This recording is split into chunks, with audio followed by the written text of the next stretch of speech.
ശബരിമല സ്വർണ്ണക്കൊള്ള കേസിൽ തിരുവിതാംകൂർ ദേവസ്വം ബോർഡ് മുൻ പ്രസിഡന്റ് എൻ വാസു ഇഡിക്ക് മുന്നിൽ ചോദ്യം ചെയ്യലിന് ഹാജരായി. കൊച്ചിയിലെ ഇഡി ഓഫീസിലാണ് എൻ വാസു എത്തിയത്. വിഷ്ണു സുരേഷ് വിവരങ്ങൾ ചേർന്നു. വിഷ്ണുവും ഇഡിയുടെ ചോദ്യം ചെയ്യൽ ഇതുവരെ കാര്യമായ അറസ്റ്റുകളൊന്നും അങ്ങനെ ഉണ്ടായിട്ടില്ല. അതുകൊണ്ട് ചോദ്യം ചെയ്യലിനൊടുവിൽ എന്ന വിട്ടയക്കലിനപ്പുറം മറ്റെന്തെങ്കിലും എൻ വാസു ഭയക്കേണ്ടതുണ്ടോ വിഷ്ണു?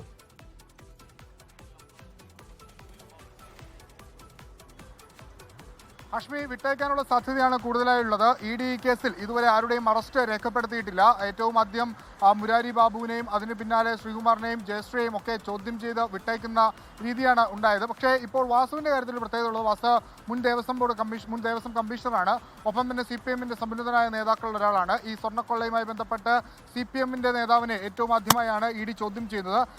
ഈ ദേവസ്വം കമ്മീഷണറായിരിക്കെ ഒരു കത്ത് ഈ സ്വർണ്ണപ്പാളി ഉണ്ണികൃഷ്ണൻ പോറ്റി കൊടുത്തുകൊണ്ട് ഒരു കത്ത് കൈമാറിയത് വാസുവാണ് എന്നാണ് SIT-യുടെ കണ്ടെത്തൽ. ആ പശ്ചാത്തലത്തിലാണ് വാസുവിനെ പ്രതി ചേർത്തത്. കഴിഞ്ഞ ദിവസം ജാമ്യം ലഭിച്ചു. അതിന് പിന്നാലെയാണ് ഇപ്പോൾ ഇ ഡിയും വിളിച്ചു വരുത്തിയിട്ടുള്ളത്. ഉണ്ണികൃഷ്ണൻ പോറ്റിക്ക് എൻ വാസുവുമായി ഏതെങ്കിലും തരത്തിലുള്ള സാമ്പത്തിക ഇടപാടുകൾ ഉണ്ടോ, അല്ലെങ്കിൽ ഈ സ്വർണ്ണക്കൊള്ള വഴി ഏതെങ്കിലും സാമ്പത്തിക ലാഭം എൻ വാസു സമ്പാദിച്ചിട്ടുണ്ടോ തുടങ്ങിയ കാര്യങ്ങളൊക്കെയാണ് ചോദിച്ചറിയുക.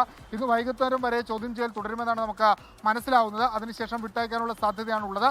നാളെ തന്ത്രിയോട് ഹാജരാകാൻ ആവശ്യപ്പെട്ടിട്ടുണ്ട്. ഹാഷ്മി, ലോകത്തെവിടെയായാലും ഏത് സമയത്തും 24 വാർത്തകളും ഓഗ്മെന്റഡ് റിയാലിറ്റി പാക്കേജുകളും എക്സ്പ്ലെയിനറുകളും വിശദമായി കാണാൻ ഞങ്ങളുടെ യൂട്യൂബ് ചാനൽ നിങ്ങൾക്ക് സബ്സ്ക്രൈബ് ചെയ്യാം.